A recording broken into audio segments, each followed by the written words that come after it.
Vous êtes-vous déjà demandé ce que dit la Bible au sujet de l'art corporel? Ce sujet intrigue de nombreux disciples du Christ et suscite des débats passionnés dans les communautés chrétiennes. Nous explorerons les nuances de l'écriture et son application dans le monde moderne en examinant ce sujet fascinant sous un nouvel angle aujourd'hui.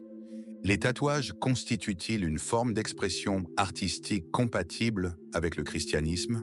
Comment concilier les interdictions bibliques avec la société moderne?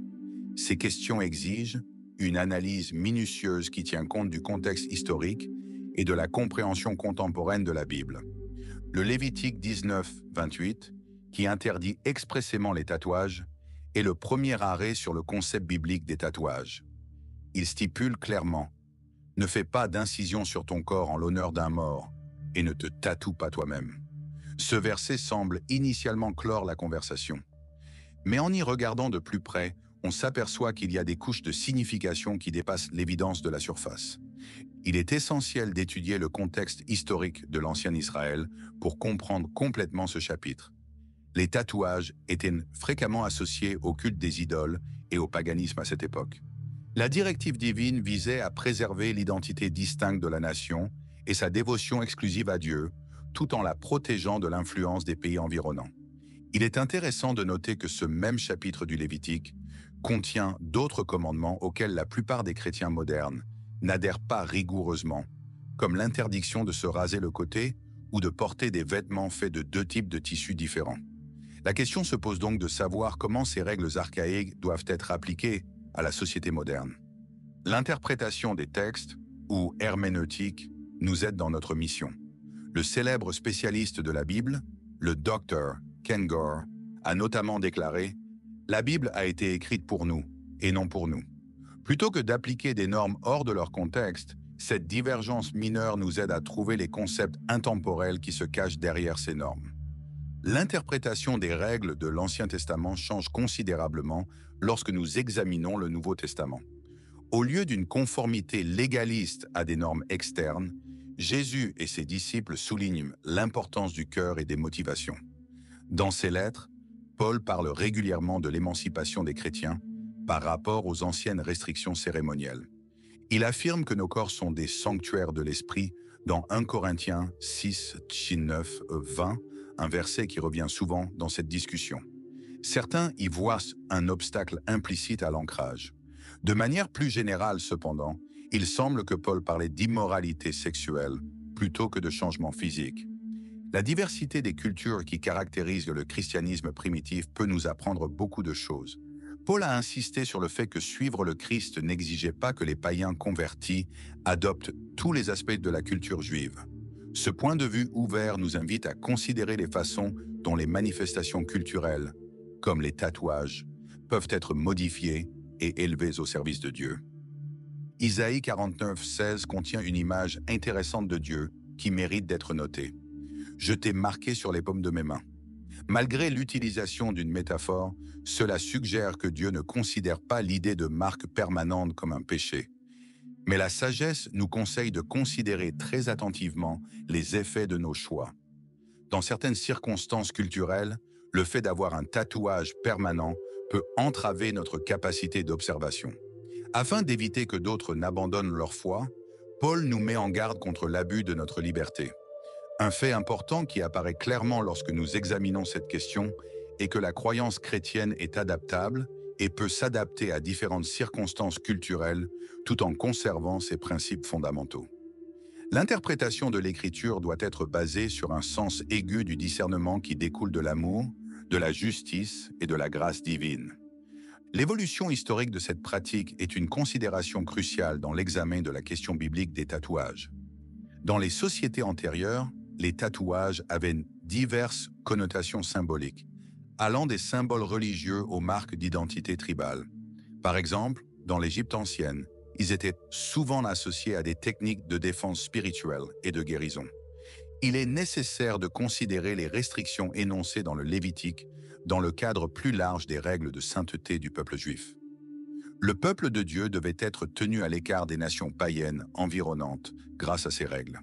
Nombre de ces règles, comme celle qui interdit les tatouages, ont été conçues dans le but exprès de proscrire les activités associées à l'idolâtrie et à l'adoration des morts. Ceci étant dit, il est important de reconnaître que la signification et le contexte du tatouage ont changé de manière significative au fil du temps. De nos jours, les gens considèrent les tatouages comme un moyen d'expression personnelle et artistique, et ils ne sont pas toujours liés à des thèmes païens ou religieux. Ce changement radical de contexte soulève une question importante pour nous. Comment les concepts bibliques peuvent-ils être appliqués dans une société si différente de celle dans laquelle ils ont été introduits à l'origine? Pour trouver la solution, il faut trouver un juste équilibre entre la dévotion aux Écritures et la prise de conscience du milieu culturel moderne. Certains théologiens soutiennent que l'interdiction des tatouages dans le Lévitique est un vestige des lois cérémonielles de l'Ancien Testament, rendu obsolète pour les chrétiens par la Nouvelle Alliance. Ils font allusion au jugement rendu lors du Concile de Jérusalem en Acte 15, où les apôtres ont déclaré que les païens convertis n'étaient pas tenus de suivre tous les commandements du judaïsme. Certains érudits soulignent toutefois l'importance du respect du corps en tant que temple du Saint-Esprit et soutiennent que les tatouages peuvent être considérés comme un moyen de profaner ce lieu sacré. Des textes comme 1 Corinthiens 6, 19, 20 donnent de la crédibilité à cette perspective. Selon une perspective intermédiaire, Paul se réfère à des questions controversées dans Romains 14, ce qui inclut la question des tatouages. Dans ce chapitre, Paul exhorte les croyants à ne pas se condamner les uns les autres pour des différences culturelles et pratiques qui ne sont pas essentielles au salut en parlant. Il est important de garder à l'esprit la règle générale que Jésus a énoncée en examinant le sujet des tatouages. Une personne n'est pas contaminée par quelque chose qu'elle apporte dans son corps, mais par quelque chose qu'elle enlève de son cœur. Marc 7, 15. Cette leçon nous incite à accorder plus d'importance à la santé interne du cœur qu'à ses manifestations extérieures. La signification et l'intention des tatouages doivent également être prises en compte. Un tatouage qui promeut des idéaux contraires aux enseignements chrétiens peut être perçu différemment d'un tatouage qui représente la foi, l'amour ou d'autres bons concepts. Il est également nécessaire de considérer la raison du tatouage. Il convient de noter que les tatouages ont toujours été utilisés comme moyen d'exprimer ses croyances dans plusieurs cultures chrétiennes. Par exemple, les chrétiens coptes d'Égypte ont depuis longtemps la coutume d'apposer de petites croix sur leurs mains ou leurs poignets en guise de symbole de leur identité chrétienne. Cet exercice montre que les expressions culturelles de la foi des différents groupes chrétiens peuvent être très différentes les unes des autres. Il est essentiel de garder une attitude d'humilité et d'ouverture lorsque l'on négocie ces contextes théologiques et culturels complexes. Une façon de préserver l'unité dans la diversité, un principe fondamental du corps du Christ, et de reconnaître que des chrétiens sincères peuvent avoir des opinions divergentes sur cette question. Lorsqu'il s'agit de prendre des décisions importantes, la sagesse biblique conseille à ceux qui envisagent de se faire tatouer d'étudier attentivement les options qui s'offrent à eux et de s'orienter. Rappelez-vous ceci, les plans échouent aux fautes de conseils, mais ils réussissent lorsqu'ils s'appuient sur un grand nombre de conseillers, comme le dit Proverbe 15, 22. En outre, nous devons tenir compte de l'impact potentiel d'un tatouage sur nos relations et nos témoignages. Tout est permis, mais tout n'est pas convenable, nous avertit Paul dans 1 Corinthiens 10, 23, 24. Même si tout ne se développe pas, tout peut être permis. Les intérêts du prochain doivent toujours passer avant les siens. Bien que nous soyons libres en Christ, ce verset nous rappelle que nous devons exercer notre liberté avec sagesse et en tenant compte des autres. Si un témoin a un tatouage qui pourrait lui causer des difficultés dans des circonstances culturelles spécifiques, ce n'est peut-être pas le meilleur choix, même s'il n'est pas mauvais en soi. Inversement, un tatouage servant de symbole permanent de la foi ou de la dévotion à Dieu d'une personne peut être considéré comme un outil de croissance spirituelle et de témoignage. De nombreux chrétiens affirment que les versets des Écritures ou les symboles religieux qu'ils ont tatoués sur leur corps servent de tremplin à des discussions sur leur foi. En examinant ce sujet, il est essentiel de garder à l'esprit que la centralité du christianisme se trouve dans une relation transformatrice avec Dieu par l'intermédiaire de Jésus-Christ et non dans des normes extérieures. Rappelons ce passage de Galates 5, 6. Dans le Christ Jésus, la foi agissant par l'amour a le seul effet. La circoncision et l'incirconcision n'ont pas d'effet. Le message de ce verset est qu'il faut se concentrer sur ce qui compte le plus, à savoir notre foi en Christ et la manière dont cette foi est démontrée dans l'amour du prochain. Quelles que soient nos opinions sur les tatouages, nous sommes obligés de vivre d'une manière qui reflète la miséricorde et l'amour de Dieu. En conclusion de notre examen de ce sujet fascinant, il est impératif de comprendre qu'il n'existe pas d'option parfaite qui convienne à tous les chrétiens dans toutes les circonstances. Au contraire, nous sommes invités à nous engager dans un processus d'examen méthodique qui tient compte des Écritures, de la coutume, de la raison et de l'expérience.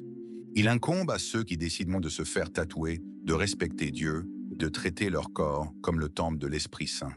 Cela peut impliquer de choisir des dispositions et des dessins appropriés, de s'assurer que l'environnement est hygiénique et de prendre en compte les effets à long terme de la décision. Pour ceux qui décident de ne pas se faire tatouer, il est tout aussi important de s'abstenir de juger ou de critiquer ceux qui ne le font pas. Rappelez-vous les paroles de Jésus dans Matthieu 7, 1-2. « Ne jugez pas afin de ne pas être jugés.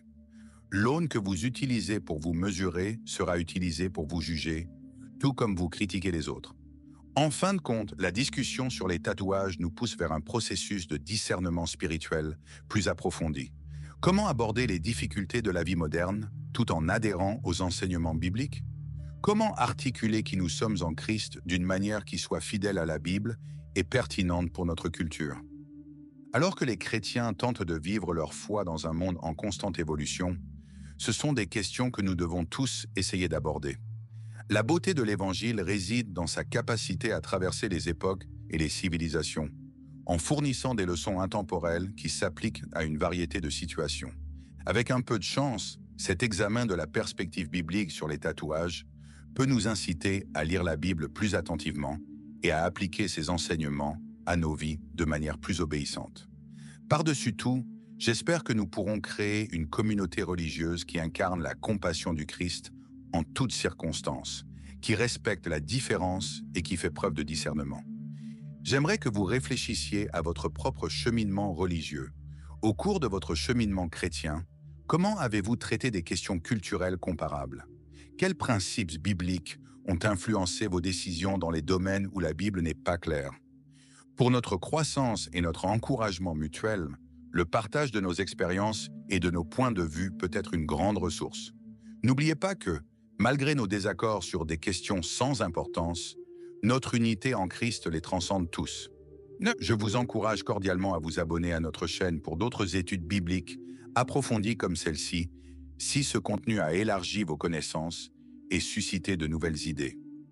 Parlez de cette vidéo à vos amis et à votre famille afin qu'ils puissent la regarder et profiter de cette discussion. En plus d'enrichir notre communauté, vos commentaires aident à faire connaître ces réflexions importantes à un public plus large.